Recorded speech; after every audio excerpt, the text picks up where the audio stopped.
Hello, this is Gernge with another quick tip. For today's video, I would like to cover how to create a fluorescent light tube.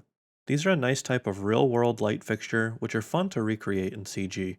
This information should be applicable to any render engine with area lights in a standard surface or universal material.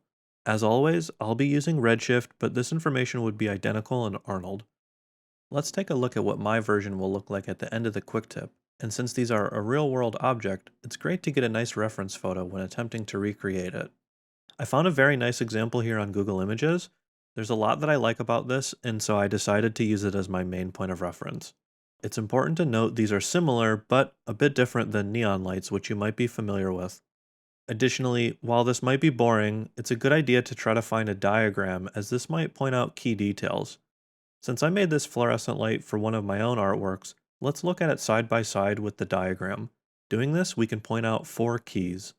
First, it's a glass tube, so this will tell us a bit about the geometry we will need. Second, the light on the inside should be an area light.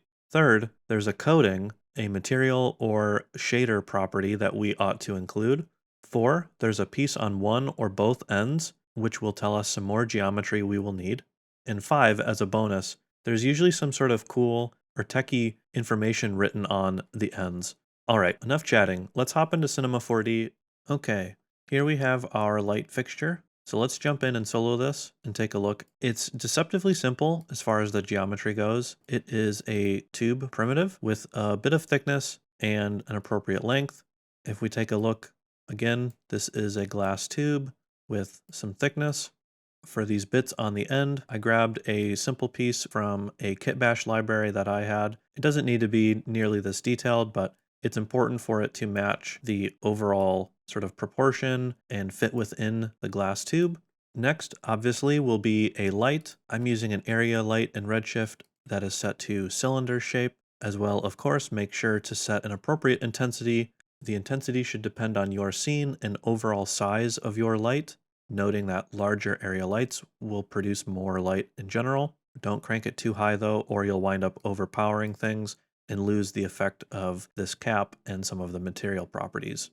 Additionally, feel free to pick a color or use a color temperature of your liking, and of course, make sure that the light will be visible to camera. Moving on to the glass material, which is probably the most important part of this quick tip, since getting the look of the coating is what took me the most amount of time while experimenting. We'll start with our standard surface material, and note the base color is a bit of an off-white color. Down here to reflection, we have the full amount of weight and quite a lot of roughness. Additionally, the IOR is appropriate for a glass material. Moving to transmission, please note that the weight is not all the way up because these coatings are not fully transparent. And here, the magic I found while working on this is using just a small amount of subsurface weight. Along with that, the scale of the subsurface. This is going to be a bit of a balance with how thick your glass tube radius is. This will get us about 90% to the end result. The last thing we'll add is a decal of some kind towards the far end of the glass tube. For this, I have a bit of a generic cyberpunk icon, but we've got some work to do to fit it to place. So I think that ought to be positioned pretty well. Now this cyberpunk icon is being used as a layer mask inside of a Redshift material layer. It is layering this generic green shader, which really doesn't have a whole lot going on. So now if we connect the material layer, we should see glass with our cyberpunk icon on the end. Seeing this now, I might move this a little bit further and shrink it just a little bit. Now this decal is rather subtle, but I think it adds a nice touch.